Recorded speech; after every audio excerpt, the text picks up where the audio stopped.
Good morning. प्रकृतिको सुन्दर अनुभव उदाहरण हामी आज आइपुगेका छौँ गाईघाटको देवनगर। निकै नै मनोरम दृश्यहरूले भरिपूर्ण, तालहरू, हरिया पहाड, नरिवलका रुखहरू, सुपारीका रुखहरू र यस्तो राम्रो चाहिँ दह। देवधार गाउँपालिका होइन त हजुर? देवधार होइन, देवघाट, देवधार, देवधार बाउ, देवधार। यस्तो मनोरम दृश्य भएको यो ठाउँ चौदण्डी नगरपालिका 10। अच्छा, हजुरको शुभ नाम? हजुरको शुभ नाम? मेरो नाम शुभ नाम भोला चौधरीजी। अनि हजुरहरूको कतिजना हुनुहुन्छ? घरमा कतिजना हुनुहुन्छ? थुप्रै भन्नाले? 4-5 भाइ छ। अब कोही विदेशमा छन्, कोही गाईघाट, कोही कता, कोही कता।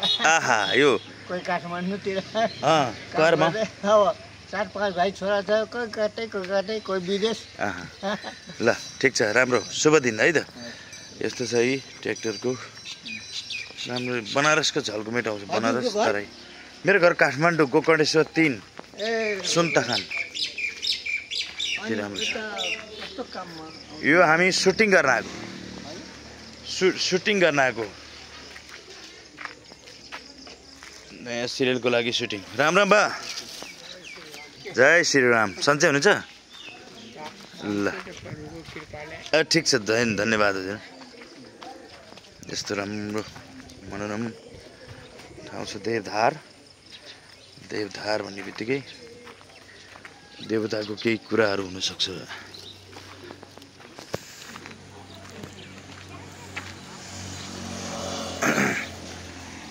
हामी काठमाडौँबाट यहाँ शेषा होटल थियो। कोही काठमाडौँ जाँदैछन्, कोही काठमाडौँबाट आउँदैछन्।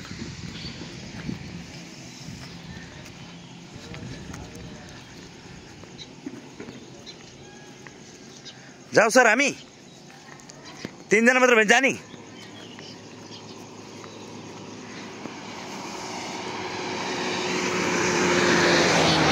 आज 7औं दिनको बसाइ कस्तो लागिरहेछ? गर्मीले जाडो भयो। अनि दादाको परिचय दिनु त। तपाईँको? मेरो पक्काजी राई। पक्काजी राई हजुर, उदयपुर 54 चौरण्डी गरी बस वडा नम्बर 10 इक्रा। केशव सरको हजुर नमस्कार। हजुर नमस्कार, म केशव सरबाट कलाकार। अहिले हामी न्यू प्रोजेक्टको लागि चाहिँ एउटा गाईघाटदेखि टिक्रा झोडा आएका छौँ। हजुर, गर्मी छ, साले अगाडि बढाइरहेका छौँ। हजुर, हाम्रो टार्गेट चाहिँ तपाईँको लगभग 5 दिनमै सक्ने टार्गेट थियो, तर 2 दिन यो गर्मीले भन्दा अब के भन्दा 2 दिन चाहिँ थप्यो। हजुर। र आज चाहिँ हाम्रो सुटिङको अन्तिम डे भनौँ न। बस आज अन्तिम दिन हो। आज लगभग 6-7 बजीसम्म हाम्रो काम हुन्छ, त्यसपछि हाम्रो ब्याकअप सेड्युल नै ब्याकअप हुन्छ। यस। र अनि हामी यहाँका इका झोराका सम्पूर्ण दाजुभाइ दिदीबहिनीहरूसँग बसेर रमाइलो गर्ने, नाचगान गर्ने भन्ने एउटा कार्यक्रम छ। यो चाहिँ हामीलाई अब ऊबाट टिमबाट चाहिँ जानकारी पाएको। हाम्रो यहाँको कार्यकारी मान्छेले चाहिँ भनेको छैन, सुन्नमा आएको हो। अब मलाई जहाँसम्म लाग्छ रमाइलो पनि हुन्छ होला भने। एकदमै रमाइलो महसुस गरिरहेका छौँ हामीले। अब नौलो ठाउँ, नौलो परिवेश, नौलो होइन साथीभाइहरू। त्यसकारण मैले चाहिँ फुल इन्जोय गरिरहेको छु। अब काम गर्दै जाँदाखेरि गाह्रो अप्ठ्यारो साँगुरो त त्यो त भइ नै हाल्छ पनि। हामी चाहिँ एकदमै आफ्नो कामप्रति चाहिँ एकदम डेडिकेट भएर आफूलाई चाहिँ एकदम खुसी राखेर इन्जोयका साथ काम गरिरहेका छौँ। र अब 1 महिनापछि फेरि पनि आउने चाहिँ छ। र अब म धेरै बोल्न चाहन्न। मैले भन्दा पनि यहाँ अब हाम्रो मेकअप आर्टिस्ट भनौँ, अनि उहाँ त अलराउन्डर हुनुहुन्छ होइन हजुर हाम्रो गणेश सरले गणेश सरले यताबाट आउँदाखेरि उहाँले गणेश सर हाम्रो गणेश गणेश सर नमस्कार हजुर वरिष्ठ ओहो मैले उहाँलाई मात्रै याद गरेको थिएँ हजुरलाई यादै गरेको थिइनँ झन् डाइलेगहरू लो सिधै किन प्रभु त्यस्तो भयो किन सर उहाँ चाहिँ रातभरि त्यो फ्यान चलाएर त्यो फ्यानले गर्दाखेरि चाहिँ त्यो चलेर एकदमै साला सुरक्षित हुनुभयो सर कस्तो लाग्यो सातौँ दिनको अनुभव सर उहाँको तर्फबाट पनि मैले भनिदिन्छु उहाँलाई पनि एकदमै रमाइलो अब आज भन्दा पनि अस्ति बेलुका चाहिँ उहाँलाई एकदमै रमाइलो लागिरहेको थियो अस्ति बेलुका चाहिँ उहाँ एकदमै इन्जोय गर्नुभयो आनन्दले नाच्नुभयो आनन्दले हाँस्नुभयो एकपल्ट गरेर सुत्नु भएको भुसुक्कै भोलिपल्ट मात्रै बिउनु भयो उहाँ पनि एकदम राम्रो इन्जोय गरिरहनु भएको छ अब भरे पनि गर्छु भन्ने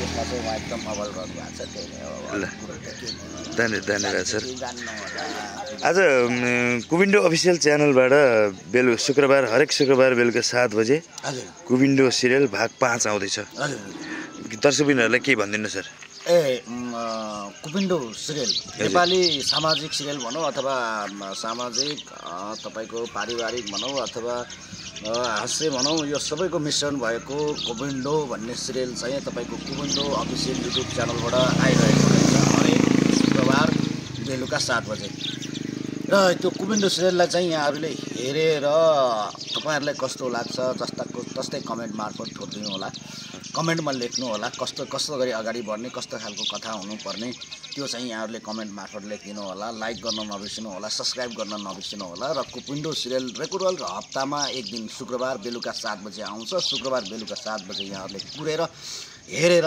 माया गरिदिनु होला र यहाँहरूको मायालाई मध्यनजर गर्दै कुविन्डो सिरियललाई चाहिँ 200 300 500 हुँदै 1000 भागसम्म लाने जमर्को गरिरहनु भएको छ यसका निर्देशक यसका निर्माता प्रहलाद गिरीज्यूले अब कस्तो खालको कथा हुनुपर्छ अब आउने एपिसोड कस्तो हुनुपर्छ भनेर चाहिँ तपाईँहरूले कमेन्टमा लेख्न नबिर्सिनु होला सिरियलको नाम छ कुविन्डो ठ्याक्कै अहिले नै तपाईँ युट्युबमा गएर कुविन्डो सिरियल सर्च गरेर सब्सक्राइब भनेर लाइक गरिदिइहाल्नु होला धन्यवाद छ